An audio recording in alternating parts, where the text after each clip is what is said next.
joueurs égyptiens d'Al-Masri. La Ligue sportive pour la promotion et la défense des droits de l'homme ne veut pas que l'acte posé par les joueurs égyptiens d'Al-Masri ne reste impuni. Maître Alain Makengo est descendu ce jour au siège des représentations diplomatiques et autres pour déposer la lettre de protestation. D'abord à l'ambassade d'Égypte.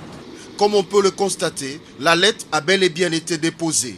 Aussitôt après, le président de la LISPED se rendra au ministère des Affaires étrangères pour la même démarche avant le siège de la FECOFA. C'est le secrétaire général intérimaire Inyangi Bokinda qui a reçu cette lettre. Il a salué cette démarche qui rentre dans une dynamique de lutte contre la violence et autres actes antisémitisme dans le sport. Enfin, le siège de l'Union africaine.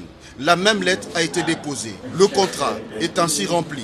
Aujourd'hui, nous sommes venus pour parachever notre action et que l'Union africaine qui gère le peuple, qui gère les nations, soit au courant, parce que nous voulons que le football puisse unir le peuple au lieu de nous séparer, au lieu de faire preuve des biceps que nous avons vécu au stade de Martyrs. Maître Alain Makengo attend de toutes ces structures des sanctions à l'encontre du club d'Al-Masri d'Égypte. Au-delà des sanctions qui sont prévues au niveau du code disciplinaire de toutes ces instances sportives, que nous puissions voir effectivement que certains joueurs de cette équipe et leurs coachs qui soient mis hors l'état de nuire dans le milieu du football. C'est ça que nous voulons.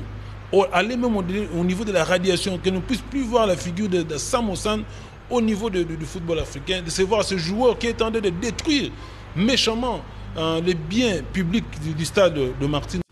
Il faudra compter sur la LISPED dans les jours à venir pour hausser la voix dans pareille situation afin d'obtenir des sanctions si possible.